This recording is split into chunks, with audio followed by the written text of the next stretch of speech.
Talented, ambitious, and driven, Sarah Michelle Gellar made acting a priority at an early age. I'd go to school, and then I'd do my homework, and then I'd go to the theater, and then everyone at the theater would go out afterwards and play and then sleep till noon, but I had to finish my homework and be up the next day. Just before her 16th birthday, Sarah landed the role of Kendall Hart, the devious daughter of daytime vixen Susan Lucci. So was it a big deal when you got All My Children?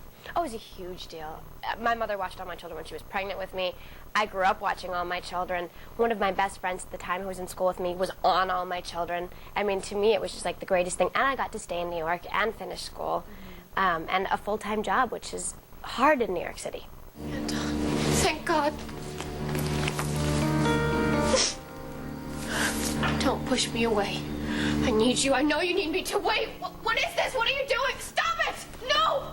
No! No! Oh. No, you can't throw me out!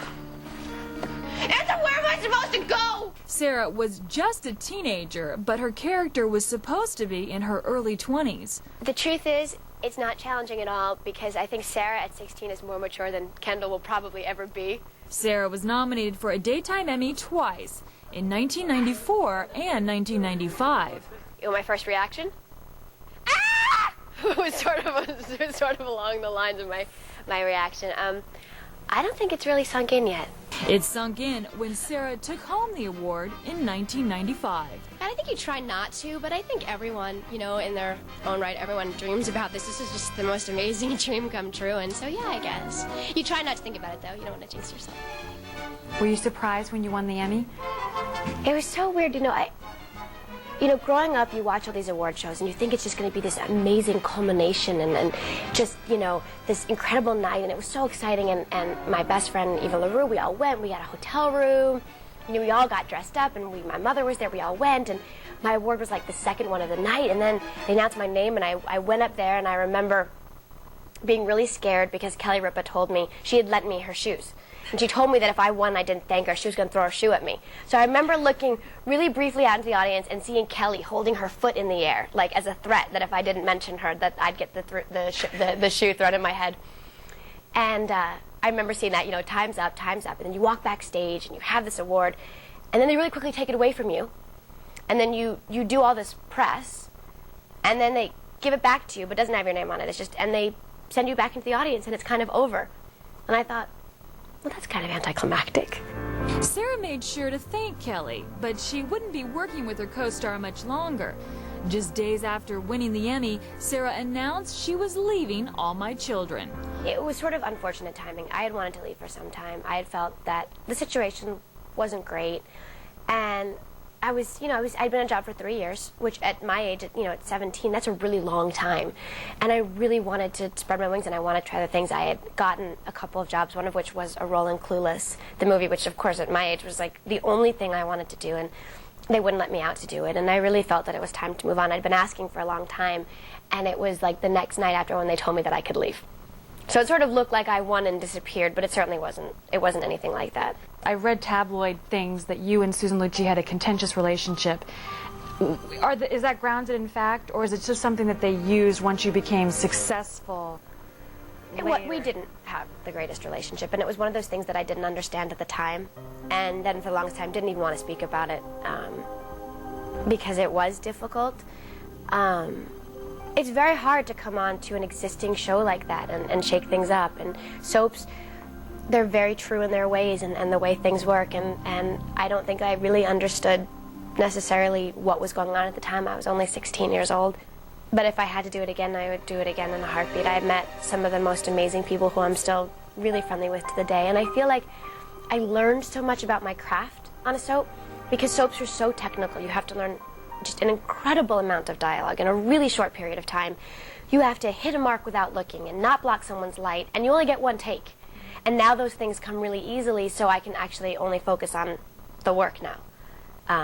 But it was hard. It was really hard being there. But that's interesting too, at 16, being self-possessed enough that you were of your own mindset.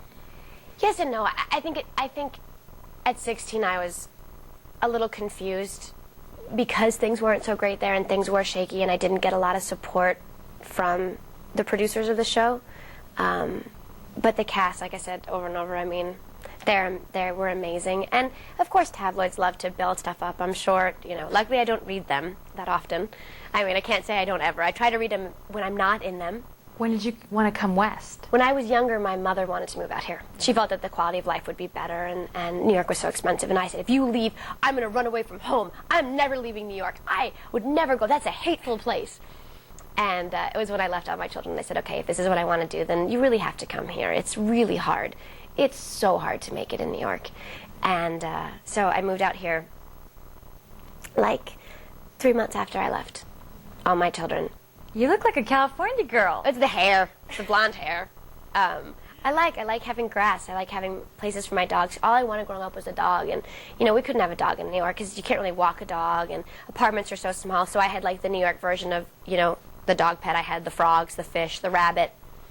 You can have a dog out here and open up your front yard, and they can play, and it's a nice life out here. Sarah's mother joined her daughter in Los Angeles soon after. You give her so much credit. But yet she wasn't a stage mother.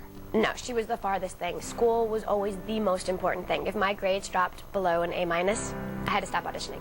I mean, school was always, the education was really important that I got. And it was always something that I wanted to do. And she would tell me before every job, now remember, if you don't want to do this anymore, you have to tell me. You always have to speak up. She taught me everything I know. And if I can be half the person that she is, then I'm in pretty good shape. I think it's really great in a way, though, that you're personally thought of as being a really strong, self-possessed woman. And also, because of the character you play on Buffy, you're really like a role model.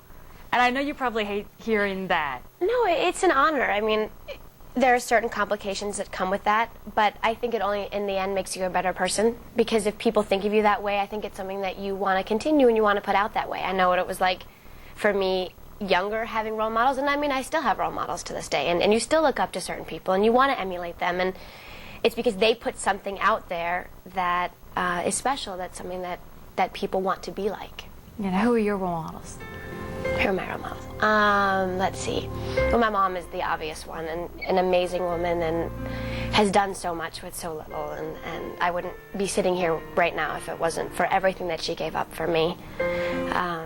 In terms of actors, there are so many. There's people like Sandy Bullock, who is just the consummate professional and such a nice person, and always people like to be around her. And I love Annette Bening and Stockard Channing. There's so many. I think that's lucky. There's so many women in this industry that are really amazing and really talented, and there's so many to look up to. And also women that are encouraging to other women. Yeah, it's not nasty. I think you always heard these old Hollywood stories of how, oh, I don't like the younger one, all about Eve, or any of these stories, but I certainly have never felt that. I've been very lucky. Next on Revealed, Buffy breaks down. I feel horrible, and I'm sobbing, and the mascara is just running down my face. And later, a prime-time romance. My relationships had always been really private before Freddie.